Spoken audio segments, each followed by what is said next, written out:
Hi, my name is Azrael Butt, and to some I am a friend, to others I am a scientist, and to most I am a scholar and a student.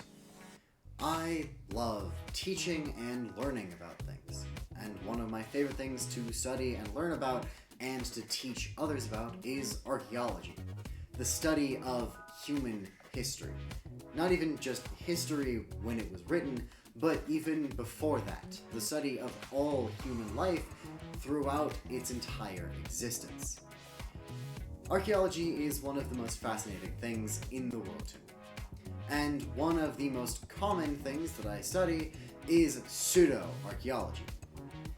These are theories that aren't accepted by modern mainstream academia really at all, and sometimes these theories can be proven and adapted into the modern archaeological view.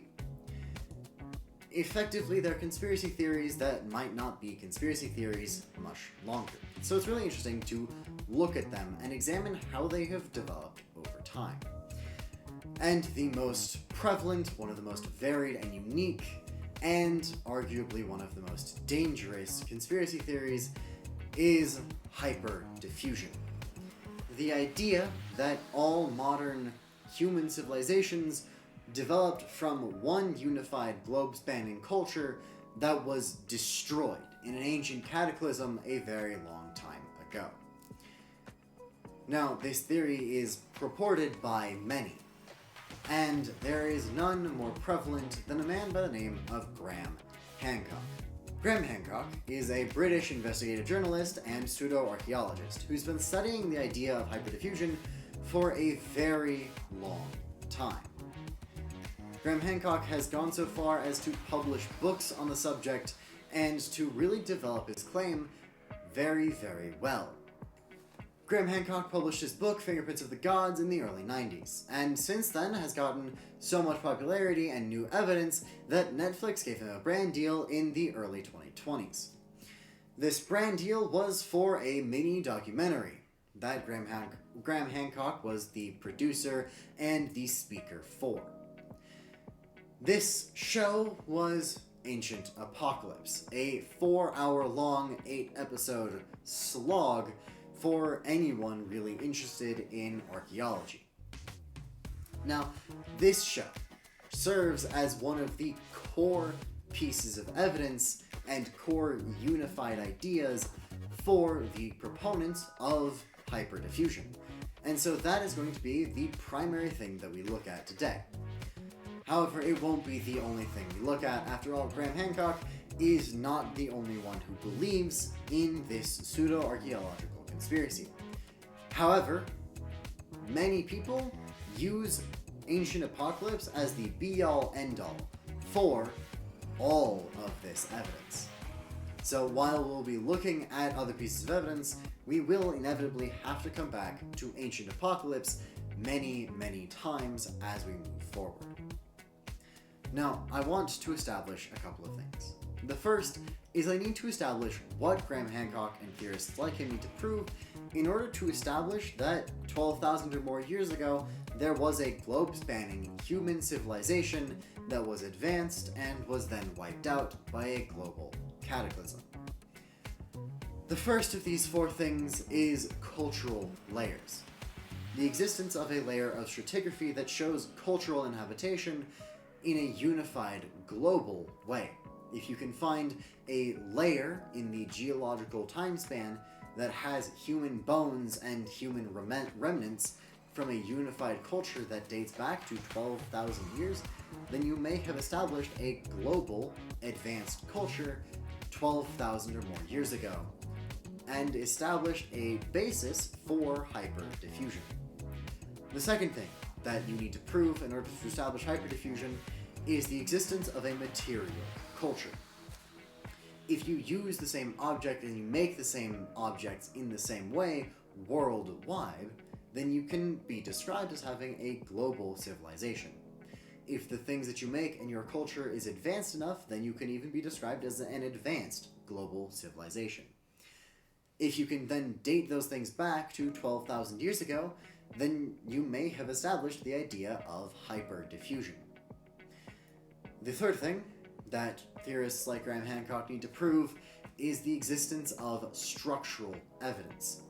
Advanced cultures aren't just going to live without any buildings or anywhere to live, if they are truly globe-spanning and hyper-advanced. So, you need to prove the existence of these buildings 12,000 years ago. And you need to prove that these buildings were used for the same things worldwide, and that they were built the same way worldwide. If you can establish all of these things, that they look the same, are used for the same things, and are as old as you claim they are, then you have established some kind of culture 12,000 years ago. The last thing, the fourth thing, that Hancock and theorists like him need to prove is the existence of genetic evidence. If you can find bones and bodies, genetically sequence them, and date them back to 12,000 years, and establish that they are part of the same culture, maybe they were buried in the same way, or their funeral rites were the same, or that they come genetically from the same culture, then you have established the idea that there was a global culture 12,000 years ago. If you can find all four of these things, then you may have proven the idea of hyperdiffusion. The next thing I want to talk about is how I will be addressing these arguments. After all, I don't want to build up straw men only to tear them down. That would be just as illogical as some of the claims that these theorists make, and I don't want to be like them. And I don't even really want to establish an us versus them dynamic really at all. I want to establish an academic discussion, an idea of breaking down each piece of evidence logically, and not trying to shoot bullets at whoever is establishing the claim. That wouldn't serve to do anything. So the way I'll be discussing this is I'll be going into each individual piece of evidence that these people actually use, and then establishing an idea of what archaeologists would say versus an idea of what pseudo-archaeologists would say. The two main bases for which I'm going to be discussing most of this evidence with is Occam's razor and the Sagan standard. Two highly academic and highly basic ideas with which you can use to then expand and discuss much larger academic things. So, Occam's razor. The simplest answer is most often the most correct answer. If it looks like a horse, then it's probably a horse. If it looks like a duck and it quacks like a duck and it walks like a duck, then it's probably a duck. And the Sagan standard. Extraordinary claims require extraordinary evidence. If you're going to claim that something is a zebra, you need to prove that it has stripes, that it moves like a zebra, that it is shaped like a zebra, and that it is a zebra, and not something else. The Sagan standard in this case, if you need to prove that there was one unified global culture, then you need proof that there was one unified global advanced culture 12,000 years ago, as you so claim, and you need a lot of extraordinary evidence to back that claim up. With that said, let us move forward into the first piece of evidence. The existence of... It's time to tell a story. One that Graham Hancock has told, one that many others have told as well. The story of folklore and ancient human origins. Now, the claim with folklore that most of these people make is that, in fact, most folklore actually is real, and that it has one unified source, and that source is Atlantis, or at least something similar to it. Now, there are a lot of various different ways that this props up across all of these theories. The most prevalent being stories of ancient civilizing heroes and cataclysmic floods, both of which these theorists will use to try to establish that at one point there is a unified cultural idea of both civilization and flooding. Now, let's talk about flood stories first. There are a lot of flood stories across the globe, from the Bible to ancient Aztecs to even ancient Egyptians. Basically, every major society has a flood story, one that comes from a long time ago, but one that most of them came up with by themselves. That's basically all we know. And that's all we really need to know. Water, after all, is a huge part of human life. So the idea that because you live near water, you're going to experience floods isn't really that extreme.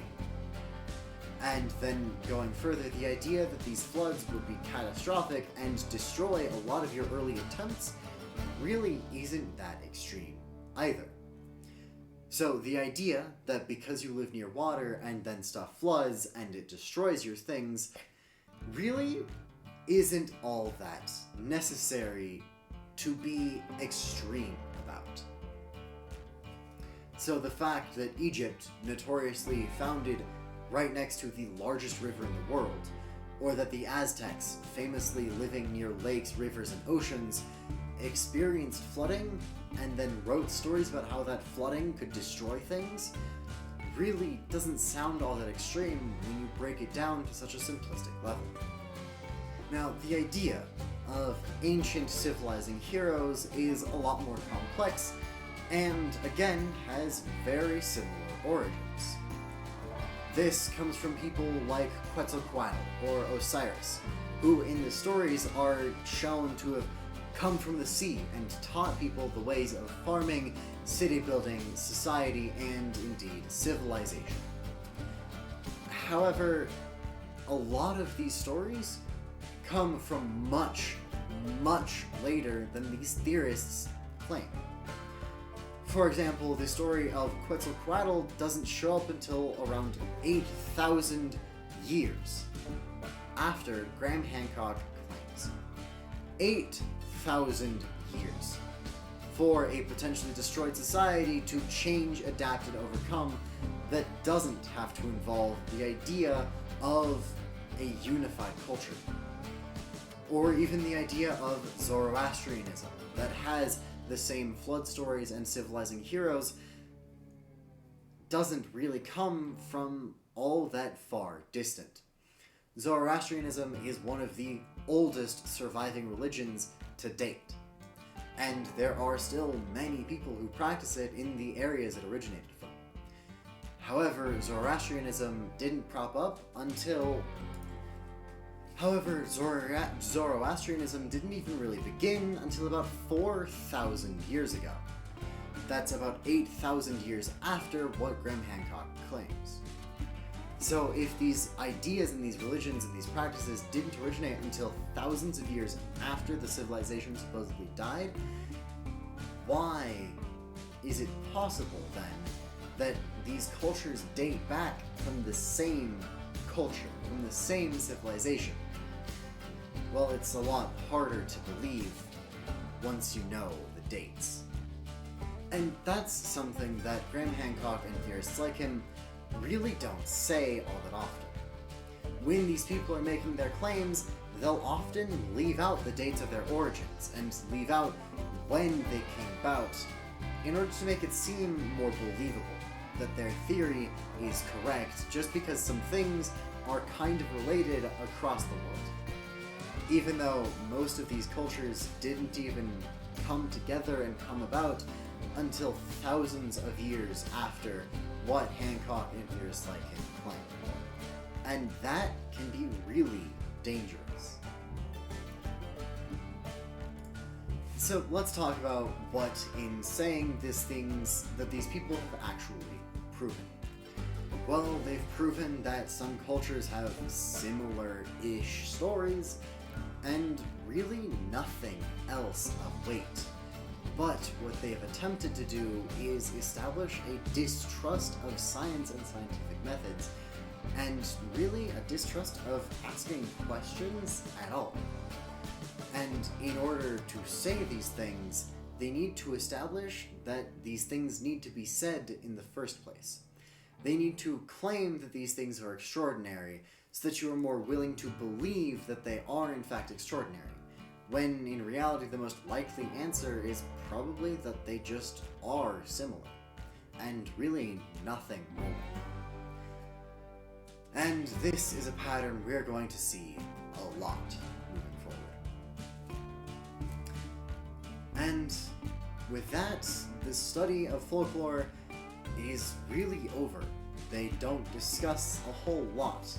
Even though they refer back to it many, many times, the things that they say repeat over and over and over like a winding clock.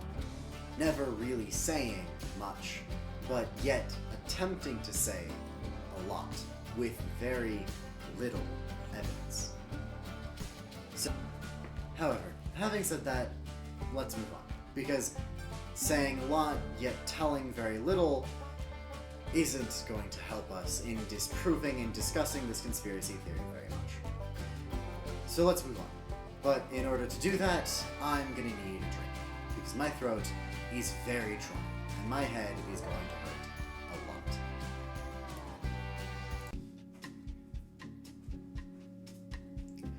What, did you think it would be alcohol? Come on, man, I'm 17. That's good. Oh, and the colors represent my will to live making this video. But anyways, let's talk stone dating. This is the physical act of dating stone. Literally taking a piece of rock and figuring out how and where it's from. Graham Hancock and theorists like him really like to date stone, because stone is really hard to correctly date. And so if it's really hard and you do it wrong, you might just get the dates you're looking for. There are a lot of examples of Hancock using various different methods to date his stone wildly. The two most prevalent of these dating methods are astrological dating and stone dating. And by stone dating, I mean erosion dating. Now, let's talk astrological dating, because it's very, very complicated, but also very, very simple. Astrological dating is the act of taking a piece of rock or a stone structure and figuring out what stars it aligned with at certain times. The biggest example that Graham Hancock and theorists like him use is examples of the stone temples on Malta. Now, Malta has some very, very big and very, very old temples, including things like Gigantea. Now, Hancock and other theorists like him really like these stone temples on Malta, because every single one of them is very slightly different when it comes to their orientation. Each one of their doors faces a very, very slight different direction. And it so happens that if you look at the star Sirius about 12,000 years ago, over time it has shifted in position, because the Earth doesn't rotate straight up and down. If it did, a lot of things would be very, very different.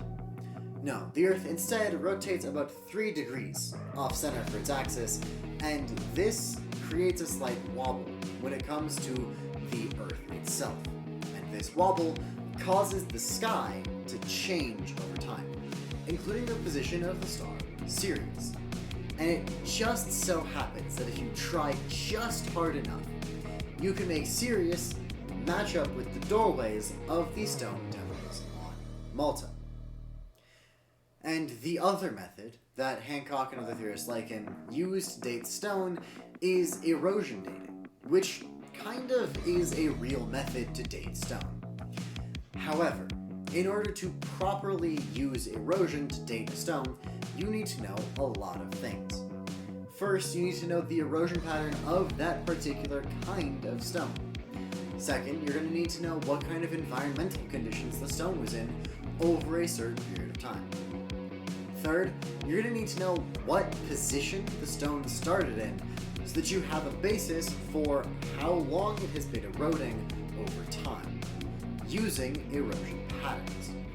And the fourth thing, is you need to know the lifespan of the rock. You need to know where it's been over the course of its life. After all, rocks typically, unless they're very, very big, don't just stay in one place, especially if they're used for human construction. Let's talk erosion dating first, because that is way simpler and way less funny to debunk. Let's think of a rock, shall we?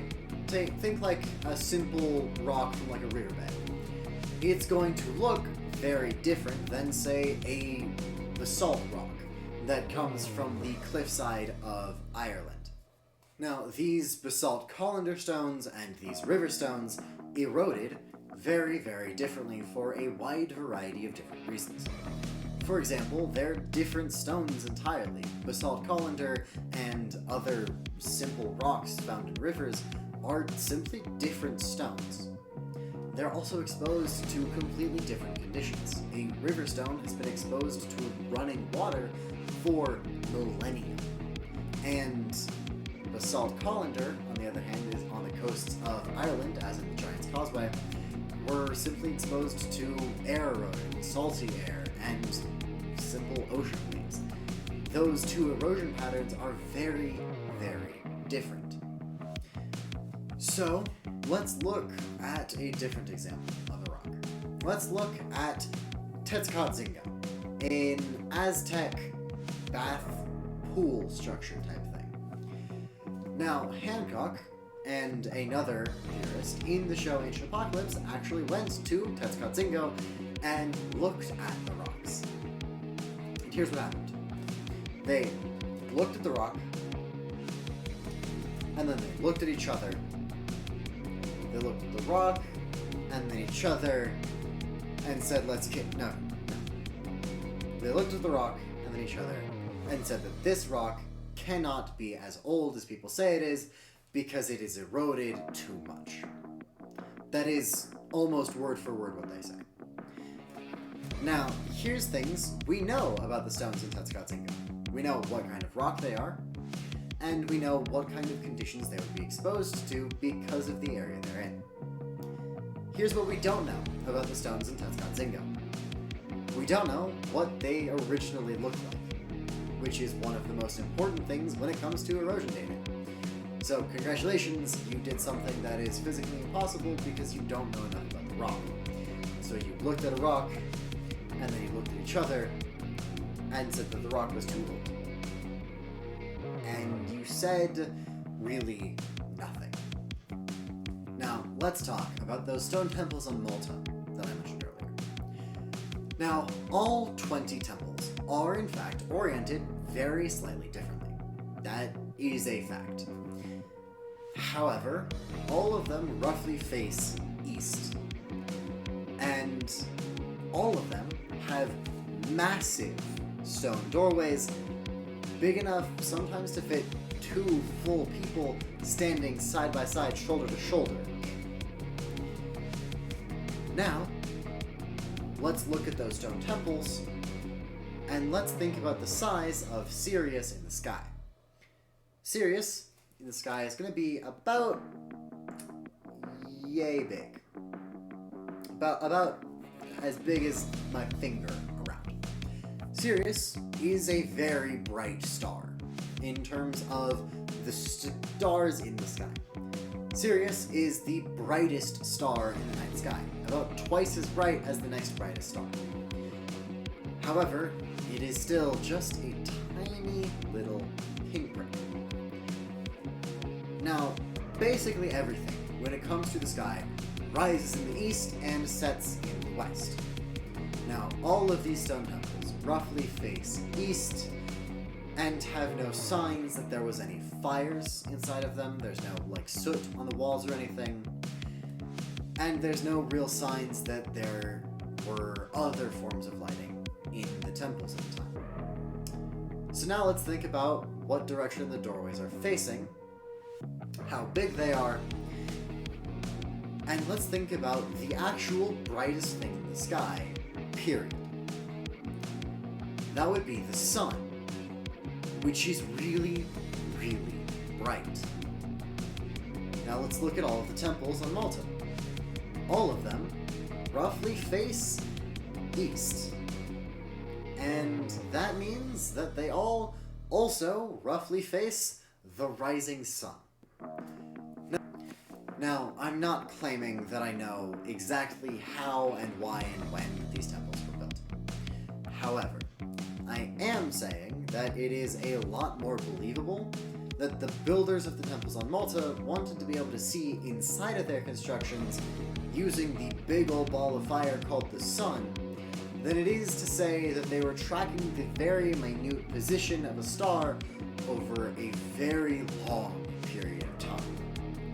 Especially considering that these doorways are really, really big and so capture a very large portion of the sky, and that all of the temples don't have roofs.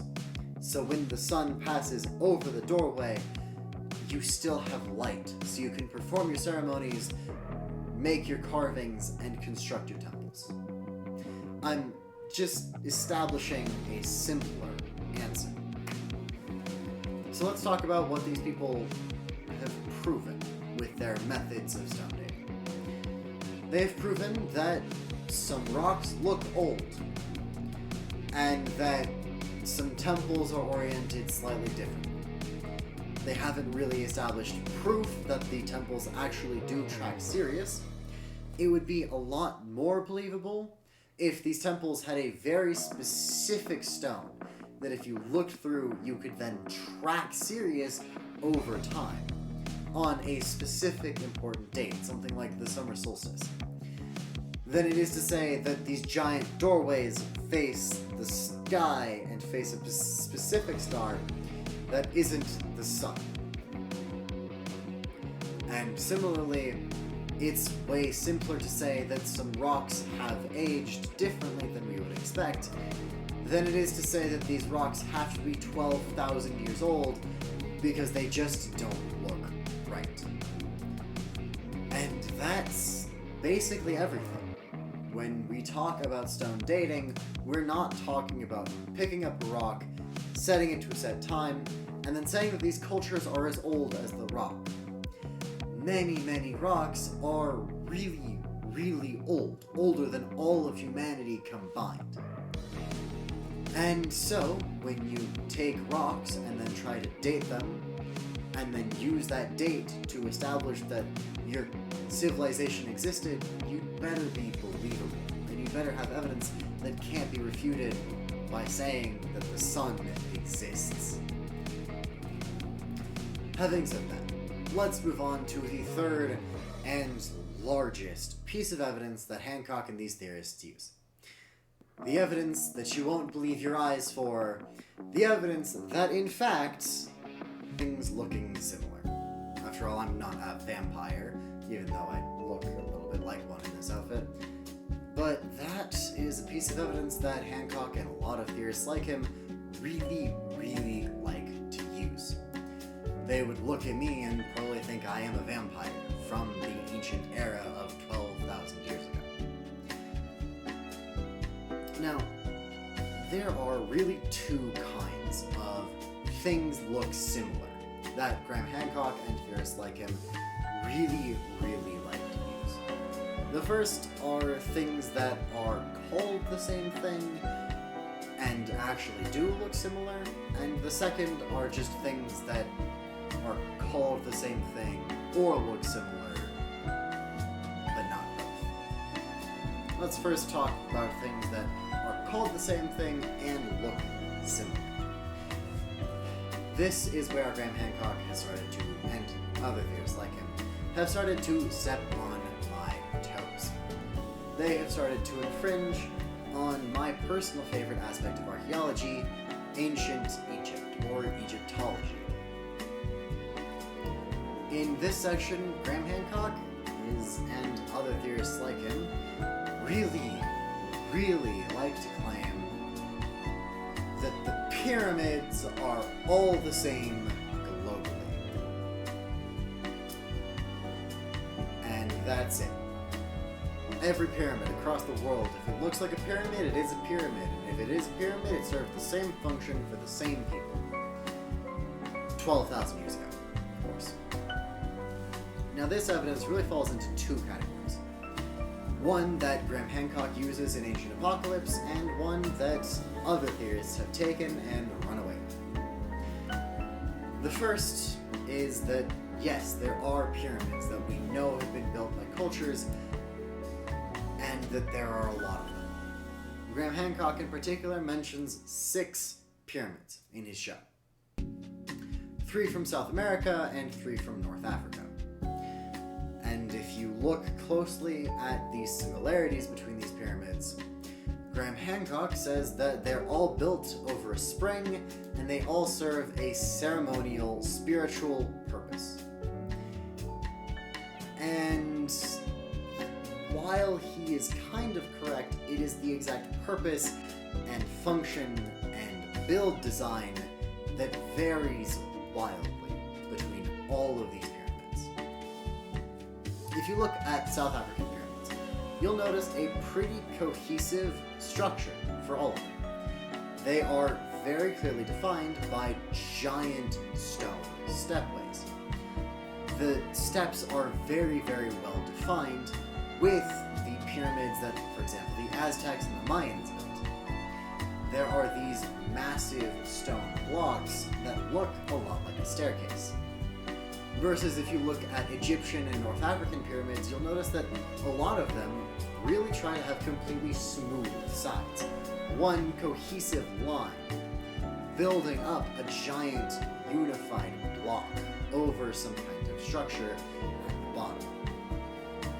And then, if you look at the purposes that they're actually used for, the North African pyramids most commonly are burial structures, serving as either tombstones or actual burial structures, where you put revered bodies and kind of worship them as they went off and send them off into the afterlife.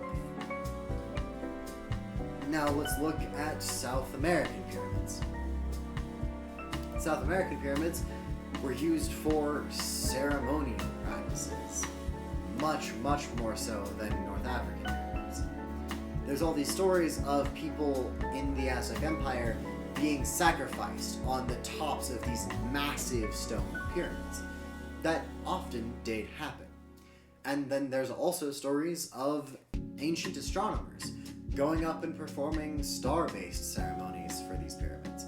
Because, as we know, the South Americans were some of the first people to really study ancient astronomy. So we've got 2 types of pyramids that look very different from one another, that are then built for completely different purposes by, you guessed it, completely different individuals. It's especially funny to look at the ones in North Africa versus South America, because while the South Americans didn't really have a unified, coherent writing system, the North Africans, especially the Egyptians, very much did.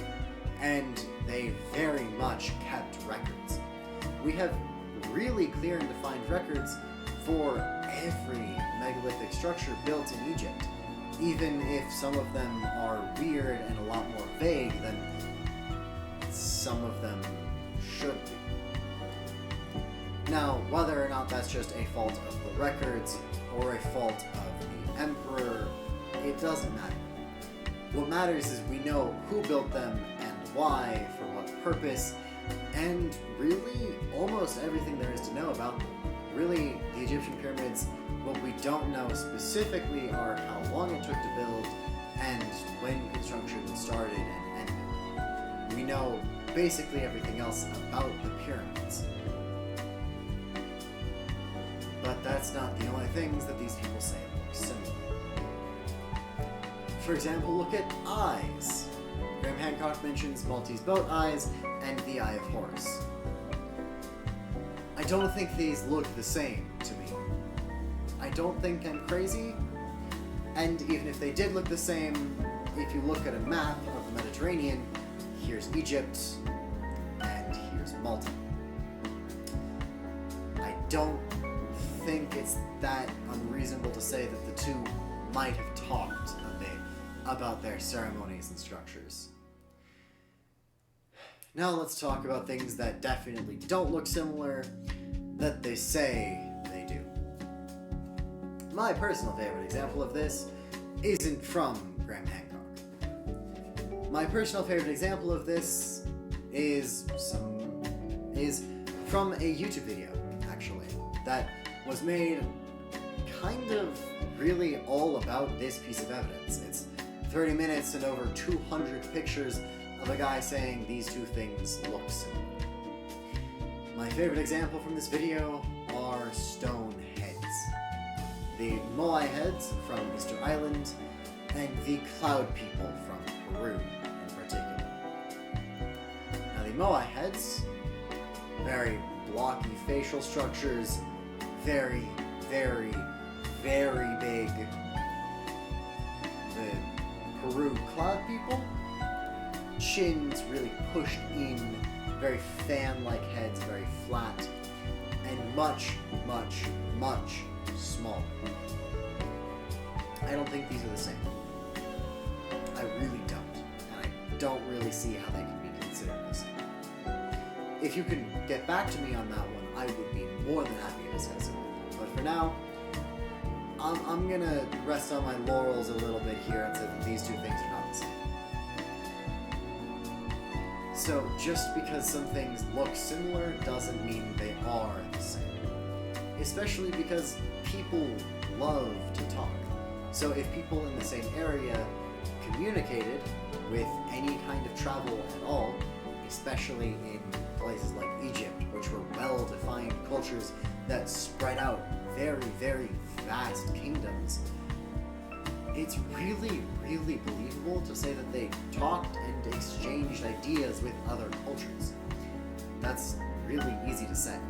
And it's really, really hard to say that two things that look a little bit similar have to be the same, and they have to be united because Atlantis is real. That's just not really very believable. So let's talk about what they've proven. They've proven that some things look similar, and that some things are called the same. And that's really it. Not really a whole lot of structural, material, genetic evidence here. Sorry, Graham, but I think your theory might be a little bit too far extreme. So, with that said, let's wrap things up here. I'm gonna finish my tea, and we're gonna talk about my conclusion. Everything that Graham Hancock has said, what he hasn't said, what theorists like him have said, and what they haven't said. Before finally talking about what they've proven, what they haven't proven, and finally some consequences of what people like this have on the modern psyche. You know, kind of feels like I'm getting ready for a funeral here. Funeral for what exactly? I'm not sure. But I think I have an idea.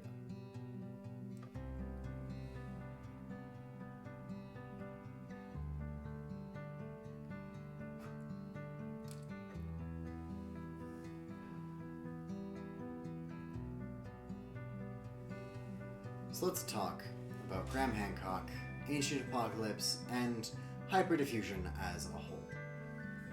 First, let's talk about what things they needed to prove over the course of their whole discussion. Every argument they needed to make, and everything specifically that they needed to prove. The first thing they needed to prove was the existence of a unified material culture that dates back to 12,000 years, that spanned the globe. And they did attempt to do this. They attempted to describe potential small things, like the eyes of the Maltese boat fishermen and the Horus eyes, that unify from a sort of material culture that could have dated back to 12,000 years. However, they failed to establish that this was present globally, and that this was present 12,000 years ago, and that this wasn't present because these people simply decided to talk. The second thing that these people needed to prove was the existence of a cultural layer. This is something that they attempt to do a total of 1 time over the course of all of their arguments they have ever made. This is in episode 1 of Ancient Apocalypse, in which Graham Hancock takes a piece of stone that is dated back to 12,000 years and potentially is part of a cultural layer, but really doesn't discuss it at all. Now, discussing the presence of this cultural layer, let's say we give him the benefit of the doubt, and that it is part of a cultural layer. There are 2 main problems with this. First, it doesn't span the globe. It is in one spot from one time. So that doesn't prove really anything. And the second problem is that we don't know if the culture in this cultural layer even was advanced enough to have things like stone structures. So they have failed to establish a cultural layer. The third thing that they tried and failed to do is establish structural evidence that dates back to 12,000 years and establishes that there was a unified global culture 12,000 years ago. They attempted to prove that many stone buildings were similar in purpose and that these structures date back to 12,000 years. However, what they failed to do was prove it in ways that could not be disproven using the sun as a rebuttal, or by simply establishing that these 2 cultures, or several cultures, are vastly different, and the structures represent the vast differences in their usage. And in some cases, both of those things were true. So they have failed to establish a structural evidence. The fourth and final thing that Graham Hancock and theorists like him needed to prove was the existence of genetic evidence. Any skeletons or bodies or human remains that date back to 12,000 years and genetically unify a culture. This is something that no conspiracy theorist who supports hyperdiffusion has even once discussed, ever. Over the entire 4-hour run of Ancient Apocalypse, it is not discussed a single time, and it's not discussed anywhere else that I have been able to find. So they have completely and utterly failed to prove their theory.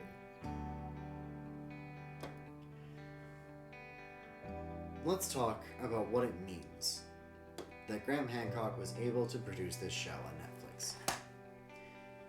This establishes a very dangerous precedent that people who tout theories that support not thinking or disbelieving in theories and statements is a viable solution, is something that should be trusted. Because Graham Hancock's Ancient Apocalypse discourages its viewers to think.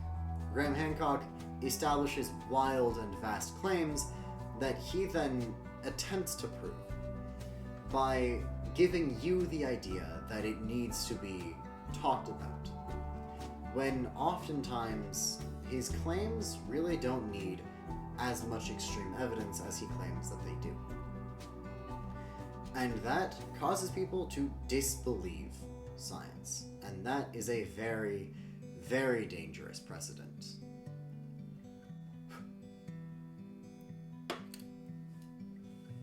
So how can we, simple people, you and I, talk cohesively about the ideas of Graham Hancock and other people like him? Well, we can't do what Graham Hancock does and simply wave them off as people who shouldn't be trusted or believed. I believe that everyone has a right to be listened to. However, I also believe that everyone has the right to be wrong. So, people like Graham Hancock, if any of you are watching, if you believe in the idea of hyperdiffusion, look at all of the information that we have. do actual research. And if you still come out believing it, that's fine. There will always be more. But if you change your mind, tell someone. Because it is more important that you show science and scientific discussion working than to simply keep touting a conspiracy theory. One that discourages people to actually think while saying the words, "do your own research."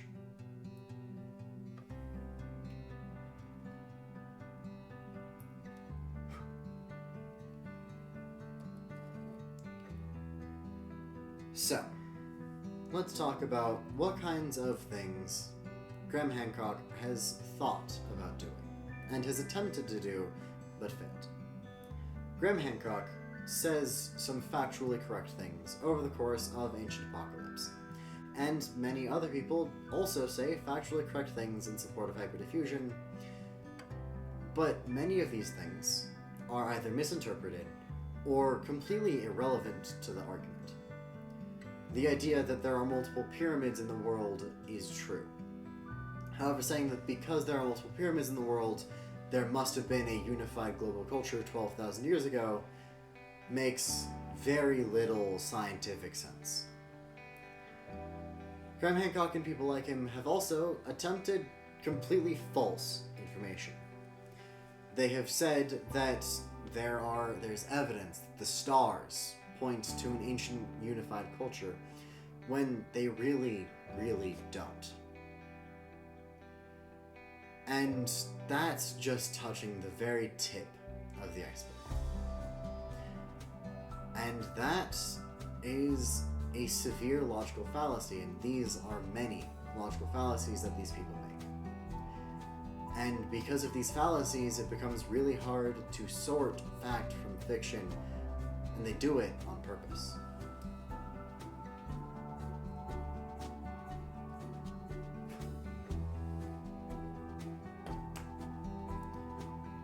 At the beginning of this video, I said that Graham Hancock is a very charismatic person, but I wasn't telling the full story.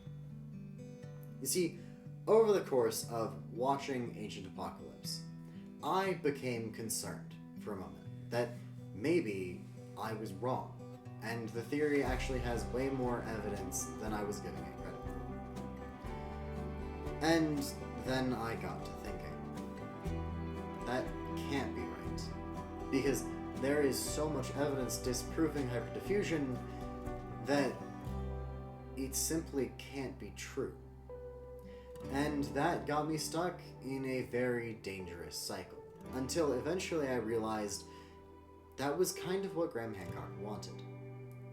Now, I can't speak to the wishes of Mr. Graham Hancock.